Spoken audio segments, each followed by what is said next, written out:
আর কিছুদিন পরেই সম্পন্ন হতে যাচ্ছে ত্রয়োদশ জাতীয় সংসদ নির্বাচন। এই লক্ষ্যকে সামনে রেখে সারা দেশে শুরু হয়ে গেছে ভোটের প্রচারণা। চায়ের দোকান, অফিস, আদালত, রাস্তাঘাট সবখানেই বইছে নির্বাচনের হাওয়া, এটা আমরা সবাই জানি। এই নির্বাচনকে কেন্দ্র করে সরকার ঘোষণা করেছে টানা 4 দিনের সাধারণ ছুটি। আর ঠিক এখানেই অনেকের মনে তৈরি হয়েছে একটি বড় প্রশ্ন: এই ছুটিতে কি ভ্রমণে যাওয়া যাবে, নাকি আইনগত কোনো বাধা রয়েছে? প্রথমে বিষয়টি পরিষ্কার করে বলা দরকার, নির্বাচনের সময় ভ্রমণ করা আইনগতভাবে নিষিদ্ধ নয়।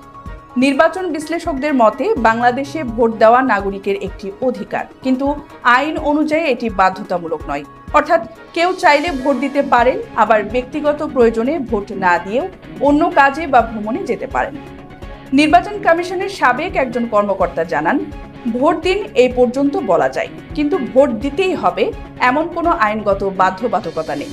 তবে এখানে শেষ নয়, নির্বাচনের সময় ভ্রমণের ক্ষেত্রে কিছু গুরুত্বপূর্ণ সতর্কতা জানা জরুরি। ভোটের আগে ও পরে আইন শৃঙ্খলা পরিস্থিতি থাকে কড়া, যানবাহন চলাচলে আরোপ করা হতে পারে নিষেধাজ্ঞা এবং বহিরাগতদের চলাচলের ওপর থাকে বিশেষ নজরদারি। বিশেষ করে মোটরসাইকেল, প্রাইভেট কার ও গণপরিবহনের চলাচলে সাময়িক বিধিনিষেধ দেওয়া হতে পারে। এছাড়া নির্বাচনের দিন ভোটার না হলে নির্বাচনী এলাকা বা ভোট কেন্দ্রের আশপাশে অবস্থান না করার নির্দেশনাও থাকে।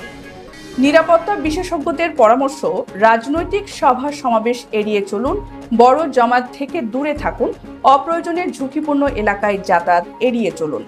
ভ্রমণে বের হলে অবশ্যই সঙ্গে রাখুন জাতীয় পরিচয়পত্র বা ভোটার আইডি এবং ভ্রমণের আগে নিশ্চিত হয়ে নিন গন্তব্য এলাকার আইন শৃঙ্খলা পরিস্থিতি, স্থানীয় প্রশাসনের সর্বশেষ নির্দেশনা।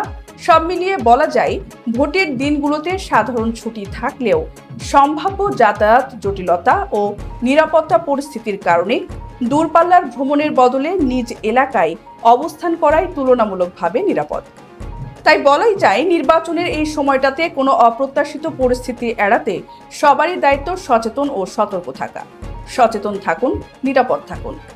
এমন গুরুত্বপূর্ণ তথ্য পেতে অবশ্যই চোখ রাখুন অগ্রযাত্রা প্রতিদিন। অগ্রযাত্রা প্রতিদিন, নির্ভীক প্রত্যয়ে উজ্জীবিত।